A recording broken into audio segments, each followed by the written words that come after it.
Sadhguru Jagi Vasudev is a realized master, mystic, and yogi. He has shown the way for people to attain to their natural joy and to live life with experience from one's own inner nature. His presence is filled with grace and compassion. Sadhguru's scientific approach towards spirituality and work towards the upliftment of humanity have received accolades worldwide.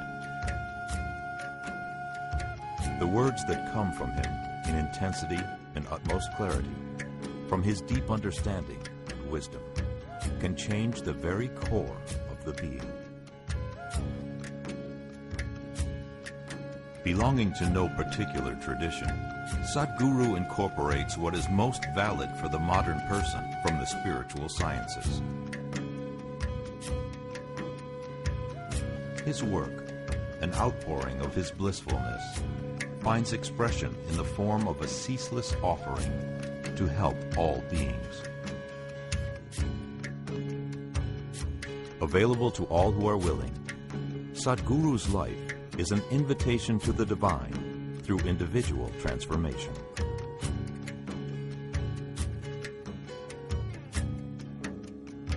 Welcome to the silent revolution of self-realization.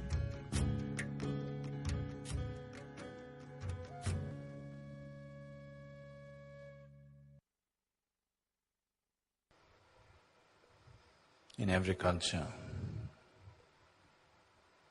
anything beyond the normal perception of life, anything beyond the normal day-to-day happenings means it's an opportunity to ask and receive things which are not normally available to people. The Santa Claus of the West, who is bag full of gifts, or the traditional 3 boons of India.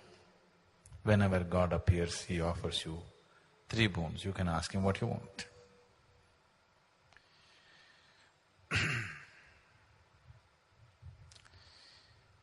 This interpretation or this direction of lore and stories that have… why this lore has taken in this direction is always in the world, a large population of the world is always deprived. Always it's been so. A large population in the world is always deprived of many things that they would aspire to have. Or I would say almost everybody is deprived of what they want to have. If they have this, they don't have that. If they have that, they don't have this. So, almost everyone is deprived of something or the other. So if a new possibility arises, the first thing is to ask. And if anybody is of any worth, he's supposed to give. I know there are various people, there are various prayers and lamentations of the so-called devotees where they are swearing by the God and saying, if you cannot even give this, what kind of a God are you? If you cannot even do this, what kind of a guru are you? Where is your compassion? In the Shaiva lore, Shiva narrates many stories and incidents to highlight the limitation, to highlight the trouble that one can get into just by giving indiscriminately. The trouble that both the giver and the receiver can get into by simply giving somebody something that… for which they are not yet there. If they had evolved their life to a point, to that which they are desiring, it would anyway happen. But before they reach there, they want to have it. Before you evolve yourself to a point where you're ready to receive something, if you receive something, the great gift may become a great curse. There are any number of people on the planet who manage to somehow manipulate situations to get something that they want and suffer immensely because of what they received. They would be better off with the desire, but by fulfilling the desire, they get into deep trouble. So both the giver and the receiver can be in a lot of trouble simply by giving something or by receiving something for which they are not ready. Many times, human beings, once they attain to a certain level of attainment, they have an urge to be overly compassionate. Misplaced compassion always comes from your ego. You want to be the most compassionate person on the planet. Wherever anybody needs anything, reach out. This is not coming from any kind of understanding or wisdom or awareness.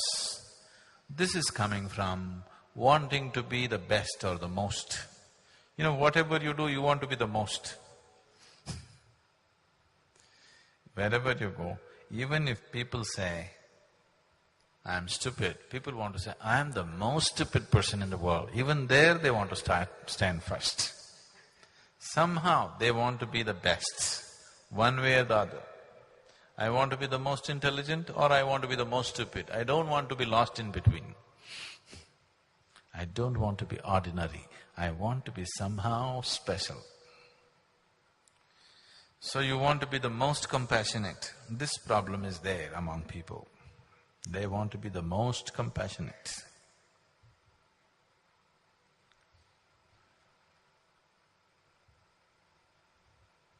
True compassion is not about giving or taking. True compassion is just doing what's needed. You have no preferences of your own. Simply doing what's needed is compassion. You revving yourself up into a huge amount of emotion and reaching out to somebody is not compassion.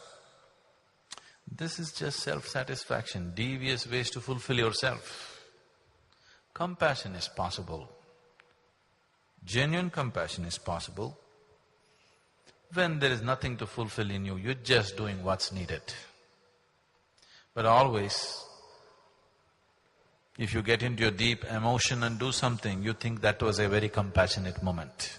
No, you are seeking self-fulfillment. I'm not saying anything right or wrong, it is still coming from a certain inadequacy. So one overly compassionate sage who was indiscriminately disposing of people's needs because of his austerities, he had attained to a certain capability and he was giving it away.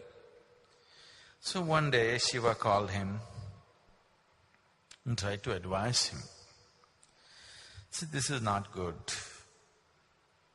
The way you are dispensing gifts and boons to other people, this will not bring well-being to you or to the people whom you give. It may bring you much trouble, it may bring him much trouble, or both of you much trouble. So, stop giving these boons. People come and ask, it's okay, you don't have to give.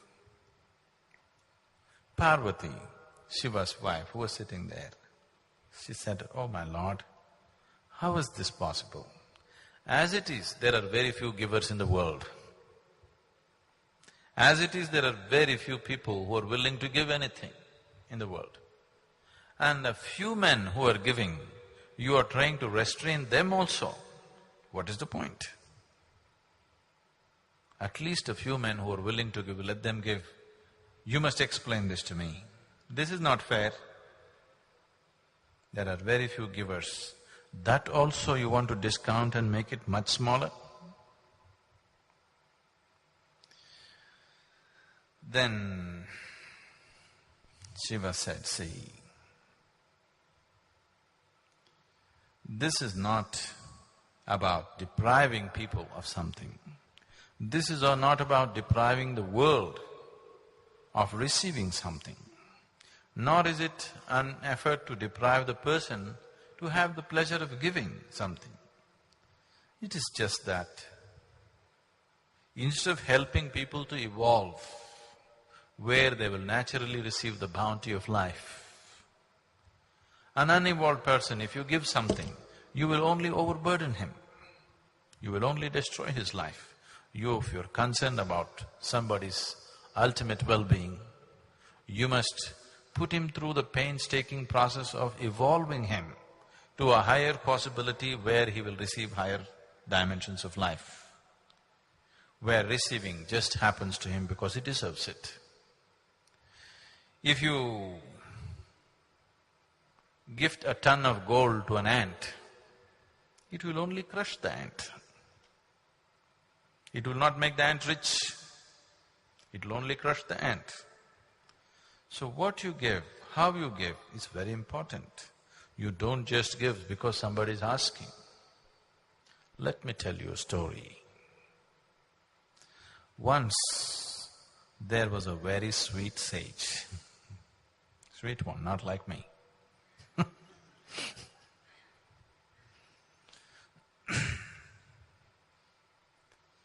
And he sat in his cave in the mountain and was into very stringent austerities, eating simple food, always focused on his sadhana. One day a king came hunting in the forest, then he found this cave, came inside and saw the sage totally absorbed in his meditation. He bowed down to him and he was thirsty, he wanted to drink water.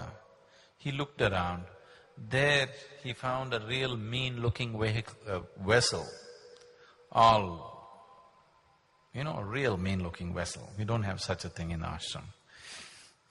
We dispose of the mean-looking ones, whether they're vessels or people or whatever.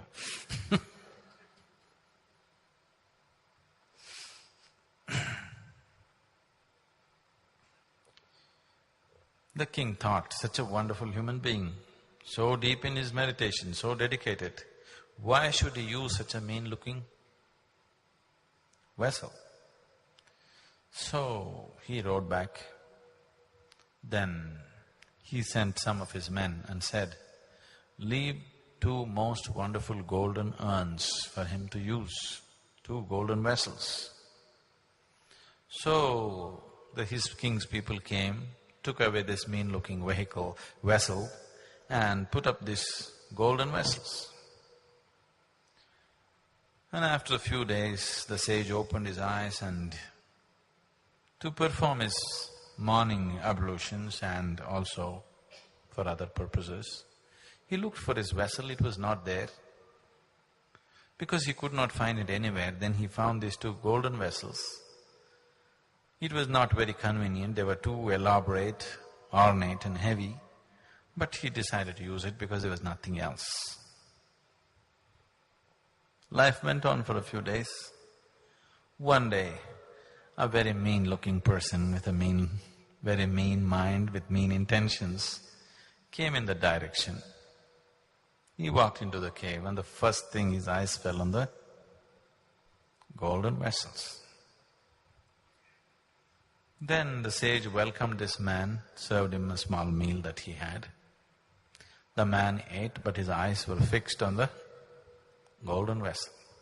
The moment the sage closed his eyes to meditate, the man picked up the golden vessel and ran. When he ran, the sage saw in his meditation this man running away just with one golden vessel. Then the sage ran behind him. Both of them ran. The man saw the sage coming and ran faster and faster. But because of all this yoga, the sage could run faster. By the time the thief reached the town, the sage caught up with him. Then that man, he was too tired to do anything else. He placed the golden vessel at the sage's feet and said, "Forgive me." People gathered around them. And the sage said, "No, no, no, I had one more. You just forgot to take the other one. I just came here to give you the other one." And the man didn't know what to do. And the people who looked at this whole scene really humiliated the man, because he stole from such a man who is running behind him to give him the other vessel that he missed out. The sage went back. He went back and he started looking for his old vessel. He searched the whole cave everywhere, here, there. In the process of turning everything around, he pulled out a few baby mice who were there, and also the mother mice. When he turned everything around, these baby mice fell out. The mother mouse, terrified, ran away, abandoning the children. So, the sage ended up with 5 little mice. The mother was terrified, never came back. So he started feeding these baby mice with little grain that he had, and they were slowly putting on weight. One day, a cat walked in and mopped up 4 of them. The 5th one, the willy one, went and hid in a corner and escaped. But 4 of them, the cat mopped it up. Then this one mice, he was feeding it and making it grow. Then one day the cat came. He chased away the cat. The mouse was so terrified. So the sage, out of his compassion, thought, "How long can I protect this mouse? Every time the cat comes, I'll have to open my eyes, I have to come out of my meditation. This won't work." Out of his siddhi, out of his capabilities, out of his sadhana that he has done, he decided to turn this mouse into a fierce cat. So the mouse became a cat. So the other cat stopped coming, because here there is a fierce cat. After some time, a wild dog came looking for the cat. Then he chased away the wild dog, but the wild dog hung around, waiting for an opportunity to get the cat. Then he thought, this doesn't work, and again he used his powers, turned the cat into a dog. Then the dog was fine for some time, and the dog likes to roam around. One day he came running into the cave with a tail in between his legs. When the sage saw a panther was chasing the dog, he stopped the panther, chased away the panther. Then he sat there and thought, this is getting too troublesome. Every time I close my eyes, either I have to protect a mouse or a cat or a dog or something. So he decided the best thing is to turn this into a lion. He'll be the king of the jungle. Then I can turn him loose in the forest, he will be safe. I will have no problems. So he turned this dog into a big lion. Now the lion roamed about the forest. When he walked, every other animal ran away, seeing the lion. But though this was the body of a lion, it still had the heart of a mouse. He was feeling very diffident. If they come to know that I am just a mouse, what will they do to me? He was always going through this struggle. Many people are going through this. They are in the society, in the world, they are like lions, but inside they are like mice. They are constantly struggling within themselves, always. Whenever a person he is placed in a situation which is beyond his writ or want, then that person will suffer so much insecurity and fear. Because of this fear, in his mind, so many evil thoughts will arise. This happens every other day in the world. All the time it's happening. It happens here also in the ashram. If you give somebody which is beyond their want, if you give somebody which is beyond their capabilities, if you give somebody beyond what they deserve, suddenly they become so mean-minded because somewhere inside they are small, they have to put on the big act.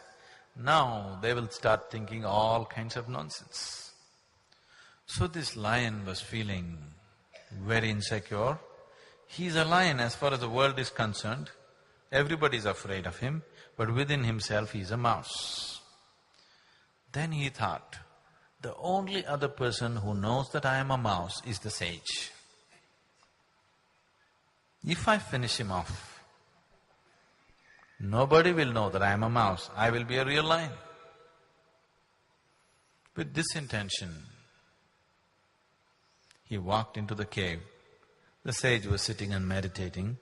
The lion slowly approached him, because if the lion finishes off the sage, nobody in the world will know that this is a mouse. As he came closer, the sage realized. Then he looked at the lion and said, "This was not right of me to turn a mouse into a lion." And he turned the lion back into a mouse and said, "Get out of here, fend for your own life." It is nature for a cat to eat a mouse, for a dog to eat a cat, for a bigger animal to eat the dog. It is natural, unless they evolve to that position. If you give them that position, they will only suffer and they will bring suffering upon everybody. So Shiva went on with the story and he went further. I will stop here. Now, this traditional, what to say, temptation that they have created in people. If you ever see a holy person, if you ever see a sage or a saint, first thing is ask for what you want, it will happen. I am telling you, never ask, because if he is wise, he will not give. But sometimes he is just in a state where he says, okay. If he says, okay, you're in trouble, because you will get something that you're not ready for. If you get things that you're not ready for, life doesn't become better. Life only becomes turmoil in so many ways. So when you sit in a certain space, when you sit in a certain energy, if you notice a certain person or a place is creating a certain level of energy, it seems to be a little bigger possibility than what you are. That is a time when you don't think of anything, when you don't ask for anything, you simply sit. If you simply sit, you will get the necessary nutrient to evolve very fast, to mutate from one dimension to another. Once you grow into a certain possibility, everything that is possible in that dimension will anyway happen to you. If you do not grow into that possibility but just aspire for that, then you're just bringing heaps of trouble upon yourself. So meditation,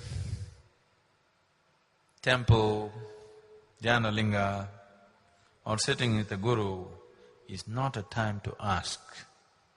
It is a time to imbibe and allow this one to evolve into a higher possibility, so that if it evolves, what has to happen to it will anyway happen.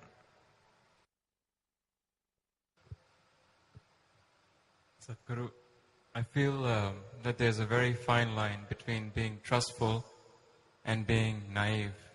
How can I manage this? Which one are you?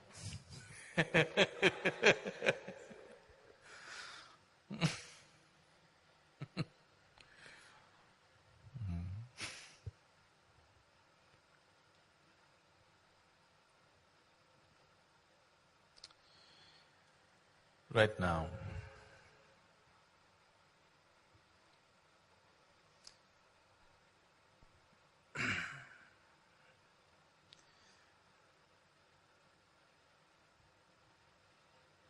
a month ago I was in Hyderabad.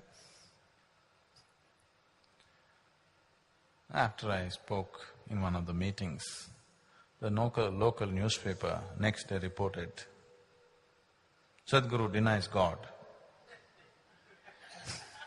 Headlines they put. The heading of the article was, Sadhguru denies God or something like that. And it went on to describe how I deny God. Why this thing is happening is simply because instead of using your naivete, I am constantly trying to help you to be doubtful about everything. Because I'm telling people, anyway you have a doubt about everything, you don't trust anybody in your life, please see this. You don't really trust anybody in your life. Even people with whom you have lived for 10 years, 20 years, if they do one act that you cannot understand, immediately all kinds of suspicion will arise about them, isn't it? Yes or no? If they do just one thing that you cannot understand, any number of suspicions will come in your mind. A guru is always a suspect.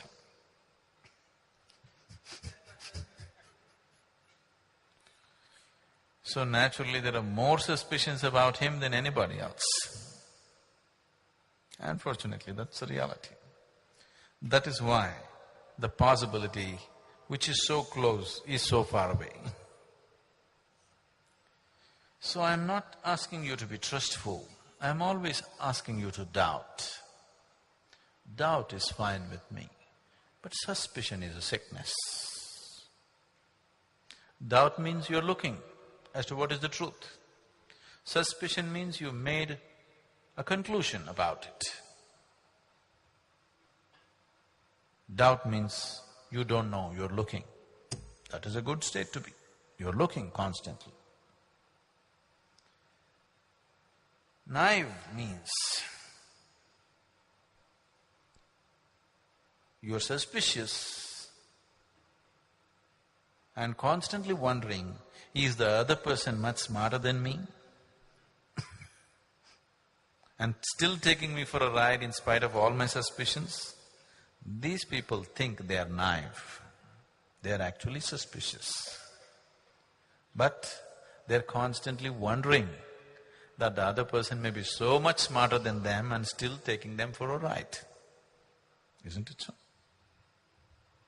There is no really naive person in the world. There are suspicious people who are dumb. Dumb and suspicious. Suspicion is not intelligence. In fact, the lower the level of your intelligence, more suspicious you are in your nature. Somebody who's intelligent naturally trusts people around him, at least in the day-to-day affairs. People who have a small mind are suspicious about everybody around them. Have you noticed this? The less intelligent they are, the more suspicious they are always. Because they can't figure out one thing from the other.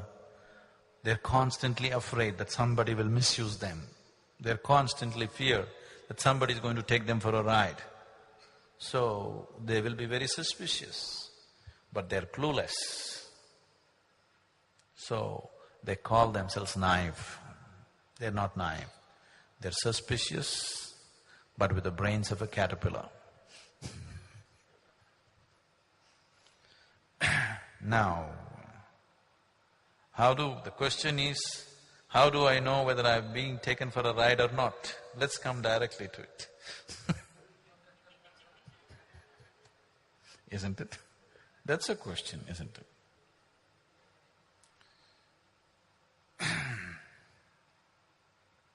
Let me tell you, you are being taken for a ride. Because you are still not yet in that stage where I can either expose or impose or even tell you what it is about. It is like, I don't know if you've seen, but you come from a Asian family, you might have seen. In India especially, mothers have a whole technology as to how to stuff the child with more food than you would normally eat. You know? You know this technology? Now, they will take so much rice and whatever in the plate. The child says, no, this is too much, I am not going to eat that. So, okay, you eat one half of it. This half, as the child begins to eat, they'll mix everything together again. Let's say the child has eaten half of this half, then they'll mix this thing together and then again make it… Child says, no, it's too much. So again make it half. Okay, only half I'll give you. Again make it half. Like this they will go on doing, and in the end, showing Kakama, Govama, Chandamama, this one, that one, you know, all kinds of distractions. And unknowingly the child will eat up the whole plate full of rice. Definitely the mother is taking the child for a ride, isn't it? Yes? Similarly, the Guru is also constantly taking his disciples or devotees for a ride.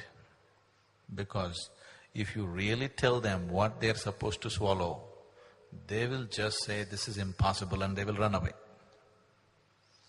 So, because you like everything in installments, I'm taking you for a ride in installments. But it'll never happen in installments. It is whole or nothing. But your willingness comes in installments. Do you see, the first day you arrived at the introductory, what level of willingness you were, and today what level of willingness you are? Slowly we have taken you for a ride, isn't it? Making you little more willing, little more willing, little more willing. The way I am talking to you today, if I had spoken to you on that day, you would have left, never to see my face again. Isn't it so? So we are taking you for a ride.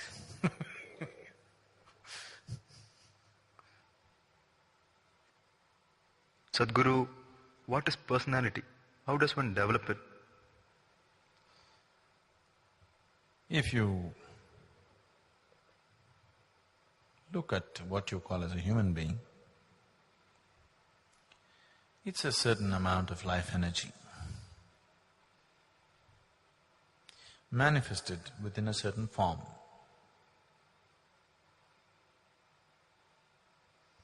As there is a physical form, there is also an energy form to complement that. But that also is a structured form. The more and more one develops his personality, personality means the more and more you identify yourself with certain limited qualities in life, you become a strong personality. You have very strong sense of what is right and wrong, you have very strong sense of what you like and dislike. All these things establish your personality. This makes you rigid. With this rigidity, in the physical spheres of life, you can push your way through because you have a strong personality. All the time, today especially, if you or planning to become something in the world, let's say you want to become an executive, you want to run a corporate whatever, or you want to start your own business, people are telling you, you must believe in yourself. You must tell yourself, I'm great, I can do it, kind of things. You're trying to establish your personality so that you can push your way through in the world. Some kind of physical success in the world, some kind of success which is socially relevant could be achieved by having a strong personality. Now, when we say a spiritual process, we are trying to dissolve this personality, because the stronger your personality, the more rigid your energies become. The more rigid your energies are, less the possibility of you transcending into higher dimensions of life.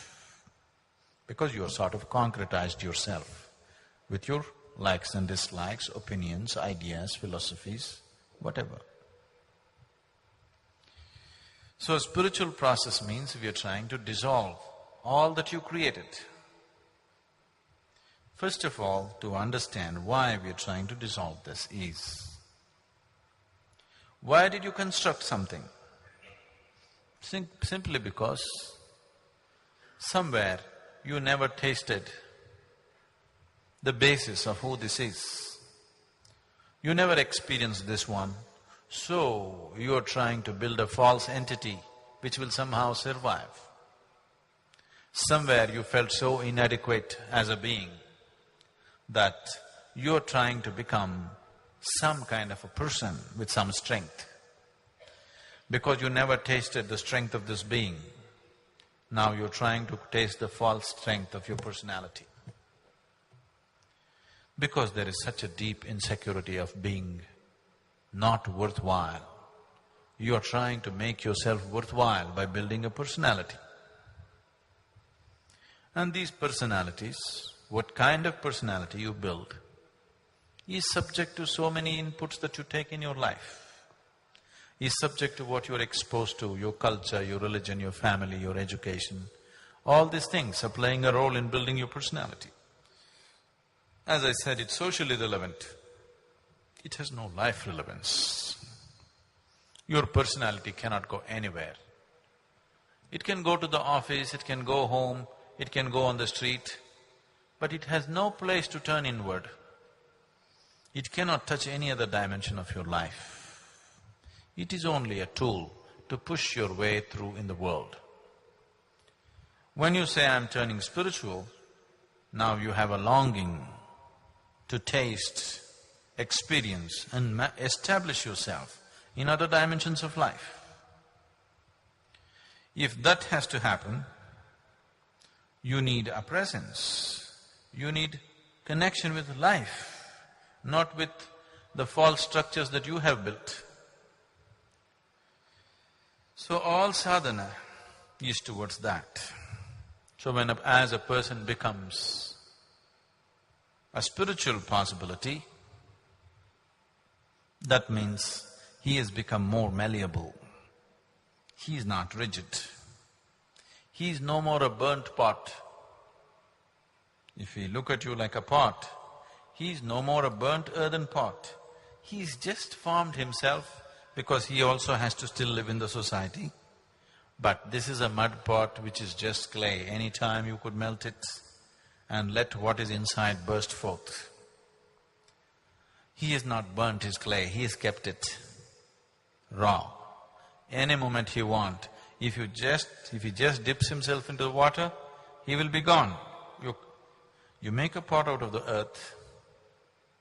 If you don't burn it, if you just dip into the water, 2 minutes and try to take it out, nothing will come with you, it's all gone. But if you burn it, if you keep it there for 10 years, still it won't go, it is right there. So what you are doing in terms of building a personality is the form that is necessary to survive in this existence. you are concretizing it. Spirituality means you are deconcretizing it so that it is malleable. You still maintain a form, you still play around with a personality, but it is not you. Any moment you want, you can just drop it. Now you can enjoy your person also, but above all, you enjoy your presence. Less personality you carry, more presence you have. More personality you carry, very little presence you have. So, all sadhana is towards this, to dissolve the personality and enhance the presence of life in you. Sadhguru, what is desire? Buddha says we must give up all desire. How to do it? Do you want to know the answer? Do you want to know the answer? Yes? Do you have a desire for it or no? Do you have a desire to know this answer or no? Yes. So the very basis of everything that you are is desire, isn't it? If somebody says, give it up, just because somebody says, give it up, can you give it up? All you will end up with is, you will have a huge desire to give up all desires. I don't want to have any desires. Is that also a desire? Yes or no? Is that also a desire? So tell me, what will you do without a desire? Your very existence is desire, isn't it? Yes. This heart is beating, this breath is happening, the body is functioning, every cell in the body is pulsating right now because there is an enormous amount of desire in everything. Otherwise, it cannot exist. So what you call as life and what you call as desire is not different. If you drop your desire, you will drop your life. Are you ready? No. No. So you have a desire to live, obviously.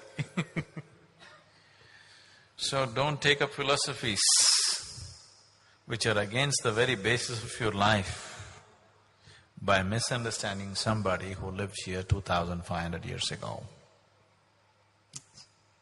You did not listen to Buddha. You read all those books that stupid scholars wrote about him. 2,500 years later, see already what was said just a month ago in the class, it has changed color in your utterance. 2,500 years later, if you talk about me, you know how you'll interpret me? So many distortions will happen, isn't it? So, Gautama could not have said something so stupid as drop your desires. He's an intelligent man, obviously. He knew his way to the beyond. He taught the way to the beyond to thousands of people. So he cannot say such a stupid thing as drop your desire. Because wanting to drop my desire itself is desire, isn't it? He won't say such things. Let us not dig up his grave and make him roll around. It's not necessary. Too much misinterpretations have happened to all the Buddhas, the Krishnas, the Ramas, the Jesuses. Too much misinterpretation has happened. That's why I'm saying, don't bother about those people. You don't have to bother about them because they lived wonderfully. You only have to do karmas to those people who lived badly, isn't it? Yes? Like your father or grandfather, you have to perform karmas to slowly push them to heaven because they must have lived badly. You don't have to do any karma to Gautam Buddha or a Krishna or somebody else because they know their way. They know their way here, they know their way beyond. You don't have to do anything to them. So leave them alone. If they have inspired you to come here, their job is done. They cannot do anything more now. If their stories have inspired you to seek a spiritual process, that is good. Nothing beyond that they can do. So let us not interpret them or misinterpret them now. You look at it from your own intelligence. If you look at it from your own intelligence, can you see that no desire, no life? Yes or no? Yes. So let's proceed from there.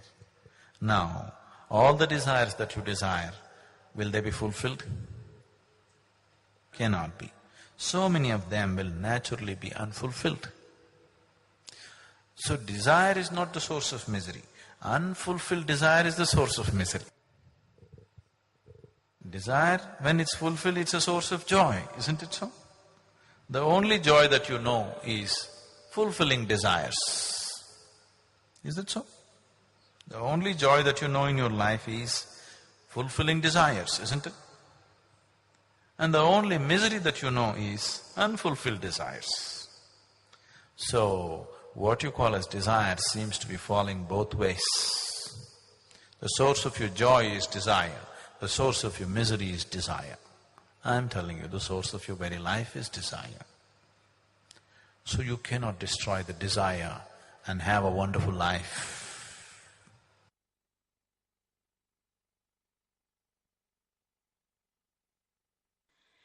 You are my perfect mirror, you show me what I'm not.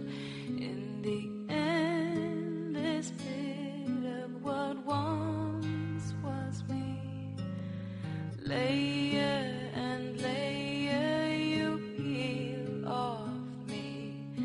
The pain it is, but the joy it brings. So thank you for showing me what I'm not, for showing me what I could be.